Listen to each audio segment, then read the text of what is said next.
مولانا کیونکہ مجھے معذرت کہ میں ناموں سے زیادہ واقف نہیں ہوں، اپنا تعارف فرما دیجئے اور تھوڑا سا یہ جو آج کا دن ہے اس کے حوالے سے اگر آپ کچھ کہیں تو۔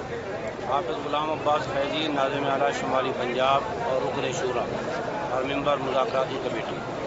سب سے پہلے میں آپ کا شکریہ ادا کرتا ہوں کہ آپ ہماری آواز کو ایوان بالا تک پہنچانے کے لیے تشریف لائے، جزاک اللہ۔ دوسرے نمبر پر ہم آپ کی گاہے بگائے ناموس رسالت اور ختم نبوت کی حفاظت کے لیے غیرت والی باتیں سنتے رہتے ہیں۔ ہماری دعا ہے اللہ تعالیٰ آپ کو نبی علیہ الصلوۃ والسلام کا سچا غلام بنائے، آمین، حضور کی سچی وفاداری عطا۔ آمین۔ آج کے دن کے حوالے سے تو میں ایک شعر میں بات کر دوں گا۔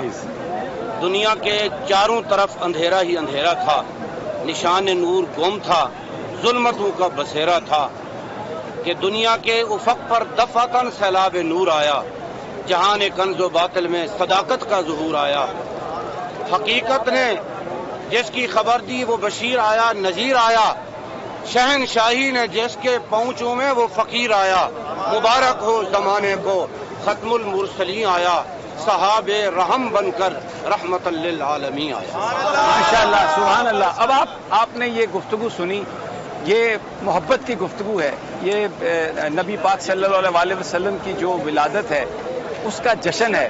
پوری دنیا، پوری کائنات، بلکہ جتنی بھی کائناتیں ہیں وہ ساری کی ساری یہی جشن منا رہی ہوں گی۔ میرے ساتھ ایک اور بھی قائد ہیں، میں ان سے ریکویسٹ کروں گا کہ وہ بھی اپنا تعارف کروائیں اور تھوڑا ہم یہ جو ماشاءاللہ اتنے پرامن لوگ ہیں، محبت کرنے والے نوجوان ہیں، ذرا کچھ تھوڑا سا اس حوالے سے بیان کیجیے۔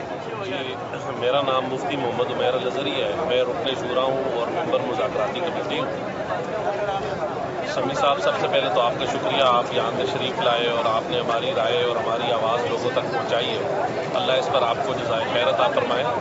میں اس موقع پر یہی کہنا چاہوں گا کہ عدل و انصاف اور اخلاقیات وہ بنیادی چیزیں ہیں کہ جن کی بنیاد پر قومیں پروان چڑھتی ہیں، لیکن افسوس کے ساتھ کہنا پڑتا ہے کہ جب کوئی معاشرے کا ایک عام فرد ایک وعدہ کر لیتا ہے اس کی بھی ایک بہت بڑی حیثیت ہوتی ہے، لیکن یہاں پر ہمارے ملک کے حکمران اگر وہ وعدہ کریں، ان کے وزیر مشیر وعدہ کریں اور کئی بار وعدہ کریں، 2-3 بار معاہدہ کریں، ریٹن بھی کریں، زبانی بھی کریں، پھر وزیر اعظم صاحب اس کی توثیق بھی کریں، لیکن پھر اس معاہدے کی یا اس وعدے کی ان کے نزدیک کسی قسم کی کوئی حیثیت نہیں رہتی۔ اس سے پتہ چلتا ہے کہ جو ہماری قوم کے چنیدہ افراد جو حکمران ہیں ان کی اخلاقی کیفیت کیا ہے۔ اور عدل و انصاف کی جو میں نے بات کی ہے، جس کی بنیاد پر معاشرے چلتے ہیں، آپ ذرا غور کریں تو ہمارے قائد محترم علامہ سعد حسین رضوی صاحب کے بارے میں کورٹ نے 3 شاندار فیصلے دیے ہیں۔ ہائی کورٹ نے فیصلہ دیا ہمارے حق میں، ریویو بورڈ نے ہمارے حق میں فیصلہ دیا، سپریم کورٹ نے ہمارے حق میں فیصلہ دیا۔ وہ حکمران کہ جنہیں ایک فیصلے کے بعد عدل و انصاف کا تقاضا یہ تھا کہ اس کو وہ نافذ کرتے، ان کو آگے عدالتوں میں جانے کی ضرورت ہی نہیں تھی، لیکن اس مسئلے کو طول دے کے ملک کے امن کو داؤ پر لگا کر یہ ان لوگوں نے امن و انصاف کا خون کیا ہے۔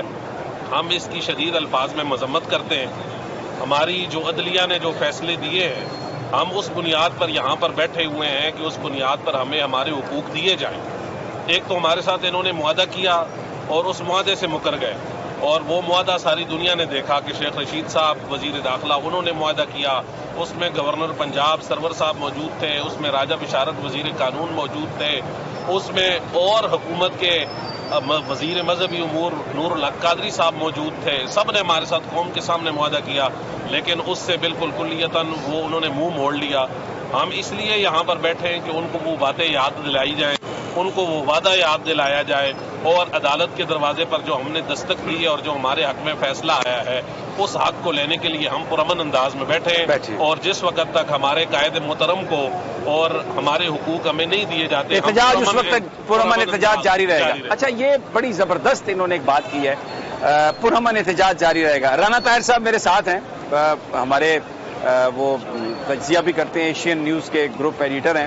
میاں داؤد بھی ہمارے ساتھ ہیں، ہمارے رپورٹر بھی ہیں، وکیل بھی ہیں۔ رانا صاحب، پرامن احتجاج جو ہے اس کی تو پاکستان کا آئین گارنٹی دیتا ہے، اس کی اجازت دیتا ہے، اور یہاں پر یہ جو ہمیں احتجاج نظر آیا یہ اتنا پرامن احتجاج ہے، تو آپ چلے ادھر آ جائیں، کوئی مسئلہ نہیں ہے، تو خیر ہے ایسے، تو آپ بتائیے کہ یہ کیا پرامن احتجاج کی تو اجازت ہے، اس کو تو کوئی نہیں روک سکتا؟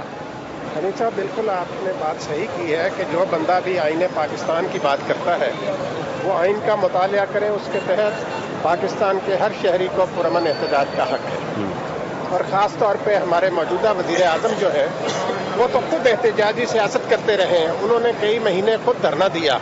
تو میں سمجھتا ہوں کہ یہ وزیر اعظم کو چاہیے کہ جہاں کہیں بھی لوگ احتجاج کریں، یہ حکمران وقت کا فرض ہے کہ وہ ان کے پاس جائے، ان سے پوچھے کہ ان کا مسئلہ کیا ہے. اگر وہ جائز مطالبہ کر رہے ہیں تو ان کا مطالبہ پورا کرے، اگر وہ مطالبہ جائز نہیں ہے تو ان کو سمجھائے کہ یہ مطالبہ کس طریقے سے جائز نہیں. لیکن اس طریقے سے بڑے بڑے محلات میں بند ہو کر بیٹھ جانا، لوگ سڑکوں پر احتجاج کرتے رہیں، میں سمجھتا ہوں کہ یہ اسلامی ریاست کے حکمرانوں کو ایسا زیب نہیں دیتا.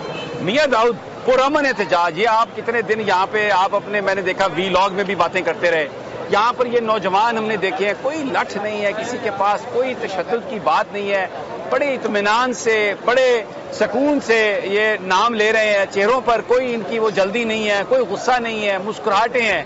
یہ ان لوگوں کو دہشت گرد کہنا، اور تھوڑا سا یہ اس پہ کمنٹ کریں. اور دوسرا یہ کہ جب ریویو بورڈز نے بھی کہہ دیا، عدالتوں نے فیصلے بھی کر دیے، سعد رضوی صاحب کے خلاف کوئی شواہد بھی نہیں ہے، کوئی شواہد نہیں، تو پھر یہ سب کیوں ہے؟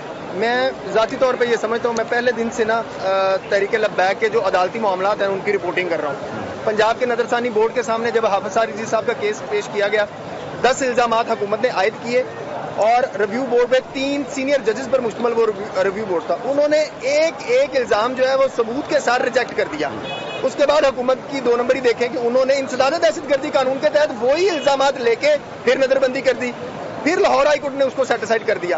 پھر وفاقی نظر ثانی بورڈ کے سامنے ایک دفعہ معاملہ کیا تو وفاقی نظر ثانی بورڈ نے کہا کہ بھائی آپ نے کی نظر بندی تو قلعدم ہو چکی ہے حافظ صاحب کی، تو آپ نے نظر ثانی بورڈ کے ساتھ جھوٹ بول کر یہ لی اور 1 ماہ کی ایکسٹینشن کرائی. لیکن اس کے بعد انہوں نے بھی نظر ثانی ختم کر دی. اب انہوں نے دوبارہ سے تیسری دفعہ حافظ سعد رضوی کو نظر بند کر دی ہے، اور الزامات بہت پرانے ہیں. اور میں ذاتی طور پہ جتنا بھی پچھلے 3 ہفتے سے جائزہ لیا ہے، یہ تحریک لبیک کے لوگ ان کے ساتھ مذاکرات کرنے کے لیے تیار ہیں، ان کی ہر پرامن اور آئینی قانونی شرط جو ہے وہ ریاست کی پوری کرنے کے لیے تیار ہے.